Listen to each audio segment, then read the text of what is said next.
Saudações tricolores, sejam bem-vindos ao canal Máquina Tricolor. Eu me chamo Leandro Goulart e sou torcedor da primeira e mais importante instituição futebolística desse país. Estou muito chateado com o time, mas vou beijar o escudo, é um gesto aí que é característico meu aqui nos vídeos. A raiva já passou também. Ontem eu estava enfurecido, indignado com mais uma patética atuação do Fluminense. Mas hoje já estou de cabeça mais fria. Confesso a vocês que estou pulando o confronto contra o América Mineiro pelo Campeonato Brasileiro, que será no sábado, e já pensando no confronto contra o Olímpia, que será na outra quinta-feira. Por falar nisso, amanhã abre o check-in para esse jogo às 10 horas da manhã. Então você que é sócio do Fluminense e tem a primeira prioridade, né, prioridade 1, fique atento para que você não fique de fora desse jogo, beleza?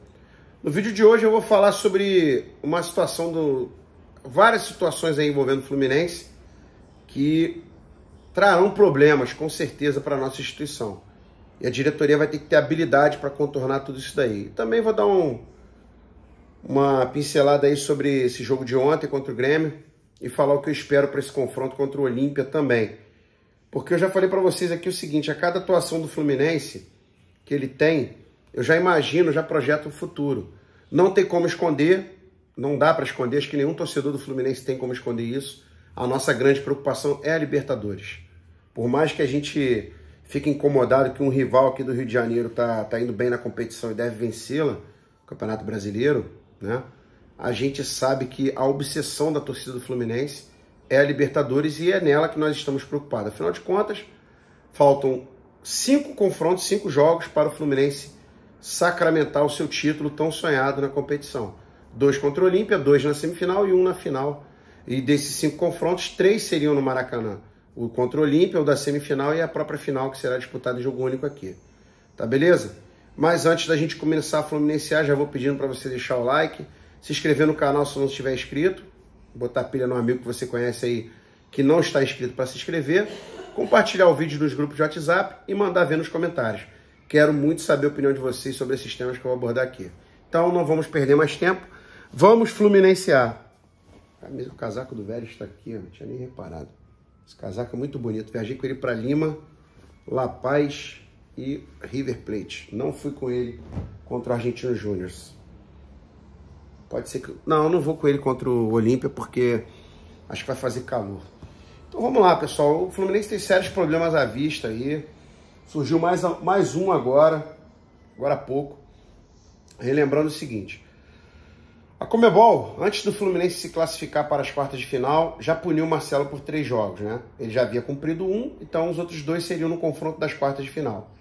Traduzindo, falando português claro, a Conmebol não puniu o Marcelo por 3 jogos. A Conmebol tirou o Marcelo das quartas de final.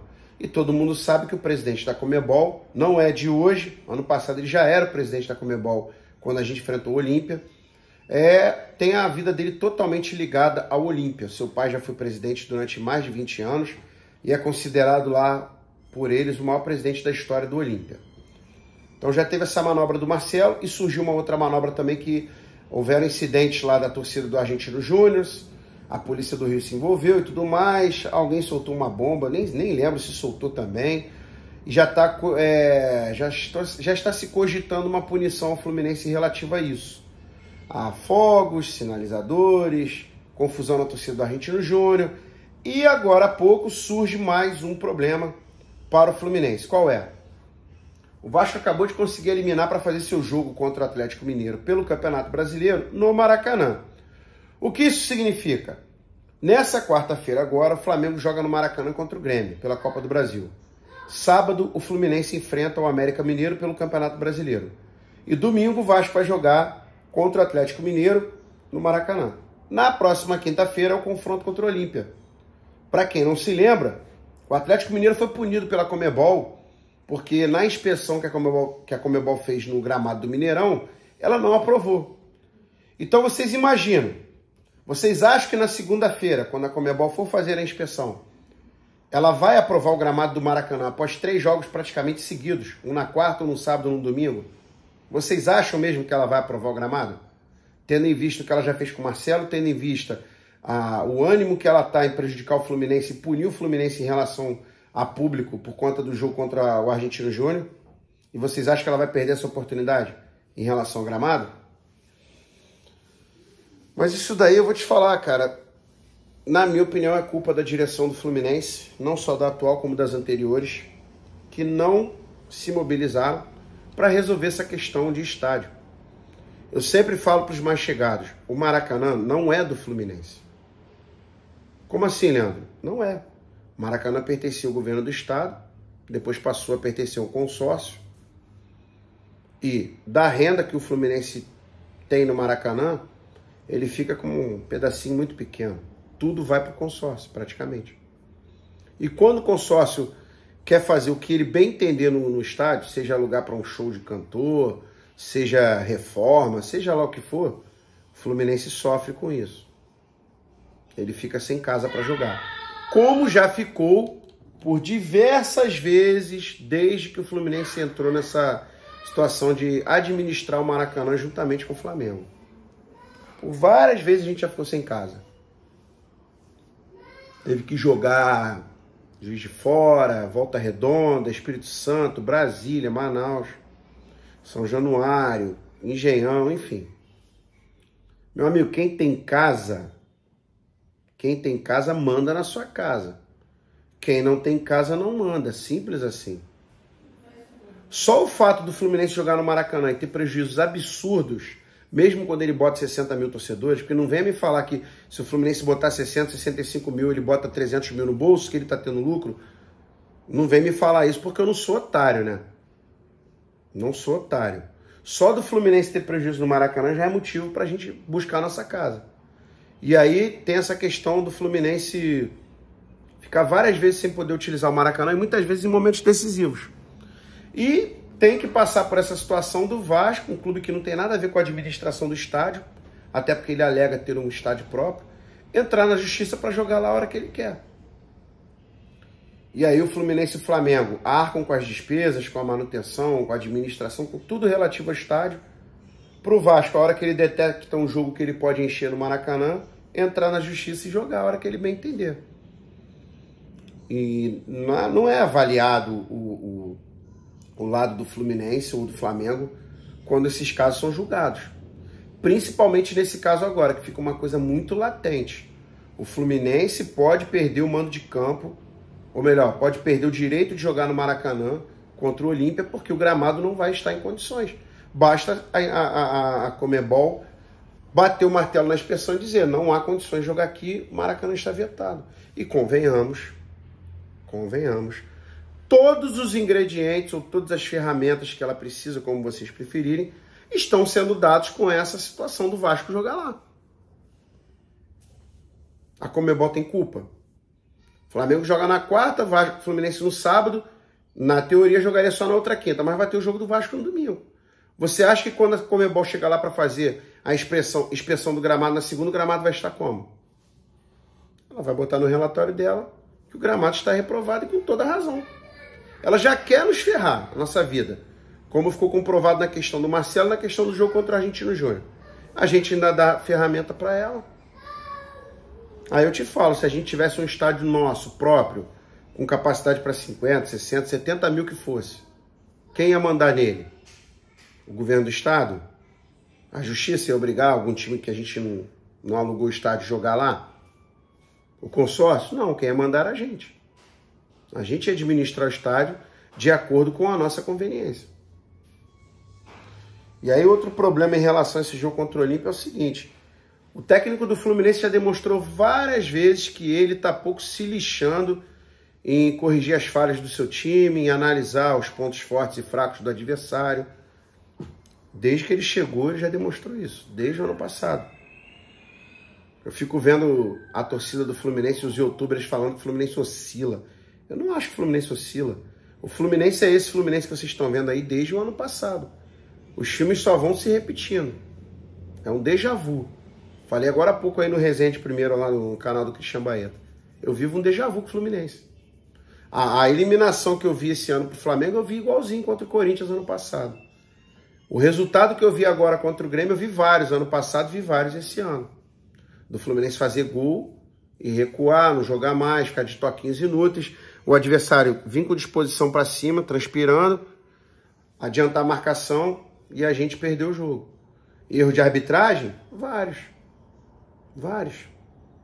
E o que a direção do clube faz? O que tem sido feito em relação a isso? Nada. A gente, todo jogo, vê o Fluminense sendo prejudicado pela arbitragem. E por que eu estou falando isso? Pelo seguinte, o treinador do Olímpia, o Arce, cracaço, que foi campeão da Libertadores com o Grêmio e com o Palmeiras, com o Grêmio em 95, Palmeiras em 99. Ele mostrou ser um cara que estuda muito seu adversário. No jogo contra o Olímpia, aliás, contra o Flamengo, no Defensores del Chaco, teve uma situação que me chamou muito a atenção, na verdade duas. Ele percebeu a total fragilidade da defesa do Flamengo no jogo aéreo e ele colocou aquele camisa 9, que era um cara grande, forte fisicamente, para brigar na bola aérea. E aí ele consegue fazer o terceiro gol que dá a classificação para o Olímpia. Após o Flamengo tomar o terceiro gol, por 2 ou 3 vezes o Flamengo leva perigo cruzando a bola na área. E o que ele faz? Olha a inteligência do cara. Eu comentei isso com meu pai na hora, porque eu percebi isso. Ele, ao invés de reforçar o miolo de zaga para cortar cruzamento, não. Ele botou 2 caras para ficar colado nos jogadores que iam receber a bola nas laterais para cruzar. Com isso, ele matou os cruzamentos do Flamengo, porque o cara não conseguia mais receber a bola em condições de cruzar. Olha a visão de jogo do cara. Ele ajustou uma situação que o adversário dele estava tirando benefício e prejudicando o time dele ali no momento do jogo. Agora vocês imaginam a essa hora o que o Arsenal está fazendo em termos de estudo, de análise para enfrentar o Fluminense. E eu vou falar uma coisa para vocês. O gabarito está dado para o Fluminense. O gabarito está dado. Nós, torcedores do Fluminense, que não ganhamos um centavo para analisar futebol, já sabemos todos os pontos fortes e fracos do Olímpia. Todos. E se eu perguntar para qualquer torcedor do Fluminense que está aqui assistindo o vídeo, ou se eu perguntar na rua, o time do Olímpia é bom? Todos vão falar que é ruim. Todos. Todos vão falar, o Fluminense tem obrigação de passar pelo Olímpia. Isso aí eu acho que é unânime. Não tem um torcedor do Fluminense que vai dizer, não, o time do Olímpia é bom, vai ser difícil pra gente. Não tem.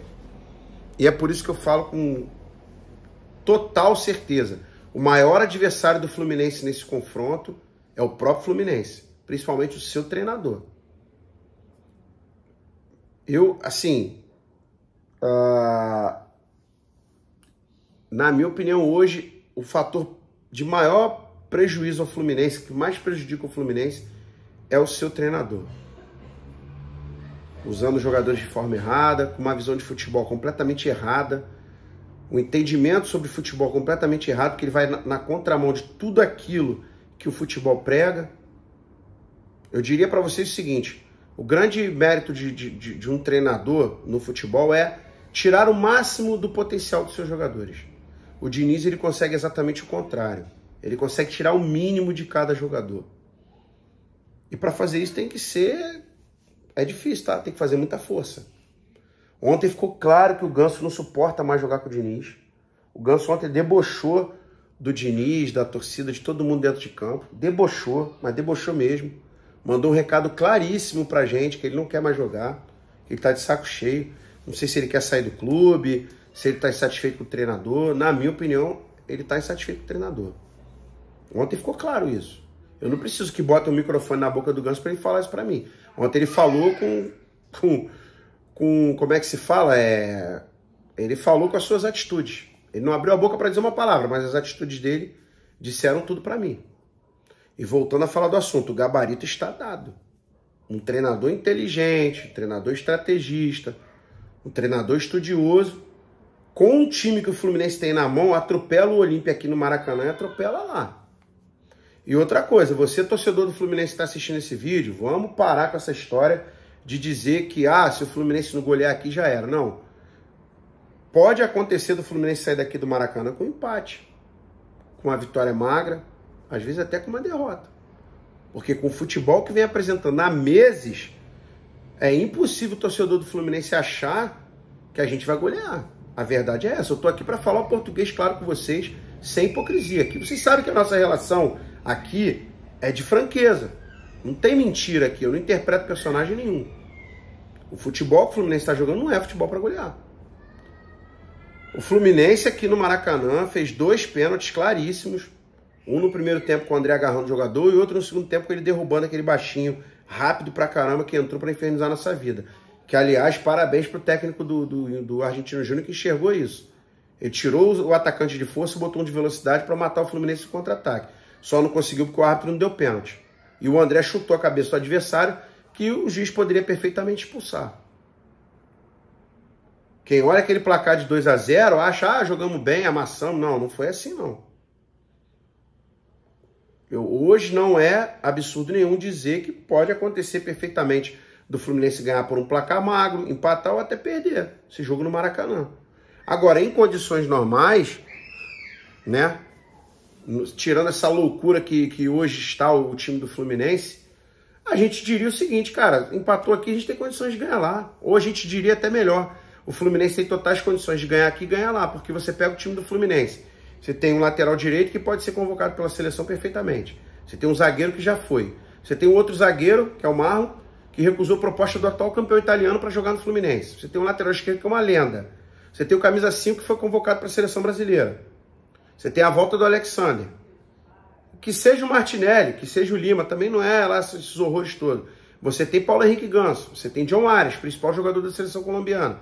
Você tem Keno, você tem Cano, maior finalizador do futebol brasileiro. Um treinador que não consegue fazer esse time jogar, meu amigo, arrego.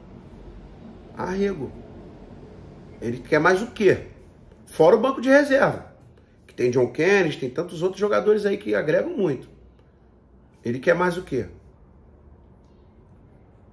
Então, se fosse um treinador estudioso, eu estaria tranquilo essa hora. Pô, tá estudando os pontos fortes e fracos do Olímpia, tá armando uma estratégia, tá melhorando a consistência defensiva, tá usando melhor o potencial dos seus jogadores de meio campo e ataque, mas eu sei que não é isso. Então, assim, eu tô muito desesperançoso nesse confronto, muito aflito, a palavra até me fugiu. Aflição total para esse confronto. Eu vejo assim, se nós tivéssemos um treinador como eu gostaria que ele fosse, eu já me via na final. Se a gente ia ganhar do Palmeiras, do Racing, do Boca, o Pereira não acredito que chegue.